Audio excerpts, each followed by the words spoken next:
পাপার মারে না মারে না।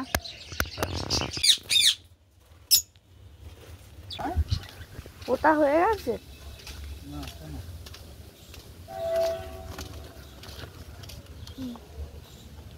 হ্যালো বন্ধুরা, কেমন আছো? আশা করি তোমরা সবাই খুব ভালো আছো। একটা নতুন ব্লগে আবার তোমাদেরকে স্বাগত জানাচ্ছি। সবাইকে শুভ সকাল। তো আমি সকাল থেকে একটা কথাই উঠে ভাবছি যে আজকের আমাদের ছাদটা পরিষ্কার করার কথা, বুঝলে?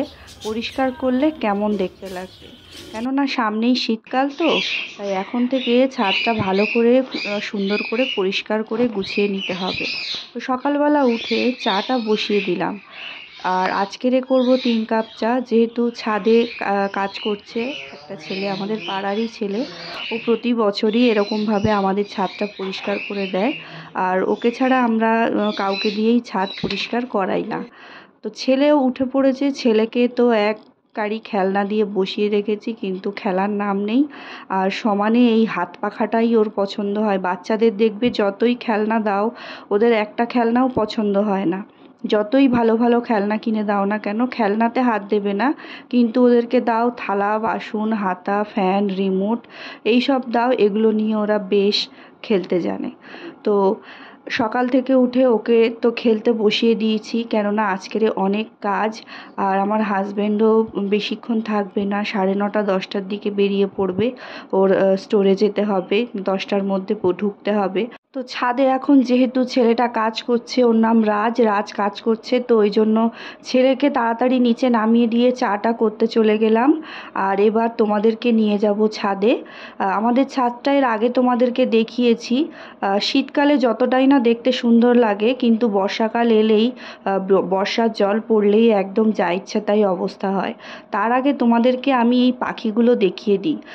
তোমরা অনেকেই হয়তো দেখেছো, দু একটা পাখি তোমাদের সাথে শেয়ার করেছি শর্ট ভিডিওতে, কিন্তু এরকমভাবে কোনো দিন দেখানো হয়নি। আমাদের এখানে বদ্রি, ককটেল, ফিরিঞ্চ, আরও অনেক রকম পাখি টাখি আছে।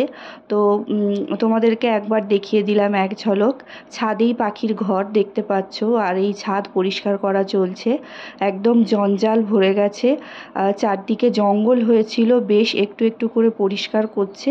আর দেখতে বেশ ভালো লাগছে। এই যে টবগুলো দেখছো, এগুলোর টবের মধ্যে প্রচুর নোংরা, গাছের পাতা এটা সেটা জমা হয়ে গেছিলো। তা ওই পরিষ্কার করে প্রতি বছর। ওর হাতের কাজ খুবই পরিষ্কার পরিচ্ছন্ন, তাই ওকে ছাড়া আমরা কাউকে দিয়ে কাজ করাই না। আর ও যদি একান্ত ব্যস্ত হয়, আসতে না পারে, তাহলে আমরা নিজেরাই স্বামী স্ত্রী পরিষ্কার করে নিই।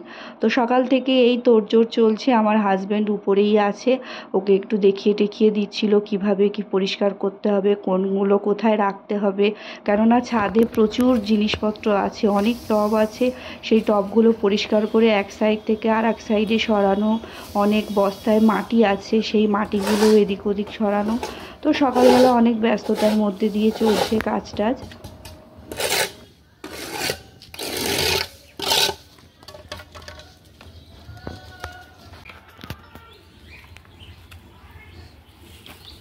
এই মালগুলো বস্তাগুলো সব উপরে তুলে দিই, এরকম হ্যাঁ উপরে তুলে দেবো বস্তাগুলো।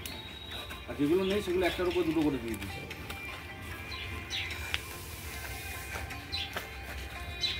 কি সুন্দর লাল হয়েছিল দুটো চেরি গাছ, আগে করতে পারছি। শেষ। রোদ আছে ওপারে বেশি, থাকবে বট গাছ আগে ফেল, ক্ষতি করে গাছ করে দেবে। এই যে সামনে শীতকাল আসছে, আগে থেকে অনেক তোড়জোড়। প্রতি বছরই প্রচুর ফুল এখানে হয় আমাদের ছাদে আর কি, একদম ছোট্ট থেকে বড় হওয়া অবধি রোজ মানে অনেক রকম পরিচর্যা, অনেক খুঁটিনাটি কাজকর্ম করতে হয় এইসব গাছগাছালির পিছনে, যারা করে তারা জানে। তো কাজ করতে করতে এখন প্রায় দুপুর হয়ে গেছে, আমার হাজব্যান্ডের আসারও সময় হয়ে গেছে দুপুরবেলা। আর রাজও কাজ করে চলে গেছে। তো একদম ছাদ প্রায় পরিষ্কার হয়ে গেছে, তোমাদেরকে পুরোটা দেখাবো এবার। আমার জায়ের মেয়ে ডাকছিল নিচ থেকে কেবিলের তার নেওয়ার জন্য, ওরা দড়ি টাঙানো কাপড় মেলা, সেটা ছুঁড়ে দিলাম। আর এই দেখো আমাদের ছাদটা কত সুন্দর লাগছে, একদম পরিষ্কার ঝকঝক করছে। কত রকম সবজি থেকে শুরু করে ফুল, কত রকম কি আমাদের ছাদে সব হবে। আস্তে আস্তে তোমাদের সাথে সবটা শেয়ার করব। সাথে থেকো আর পাশে থেকো, সাবস্ক্রাইব করে রেখো চ্যানেলটা। ওলকপি, ফুলকপি, বিট, গাজর, অনেক রকম, শসা থেকে শিম থেকে শুরু করে গোলাপ, ডালিয়া, কত রকমের কি ফুল আমাদের ছাদে হয়। এইগুলো দেখে বুঝতে পারছো কত কত টব সব ভর্তি। তো সেই কারণেই ছাদটা এবারে সুন্দর করে গুছিয়ে নিলাম, পরিষ্কার করে নিলাম।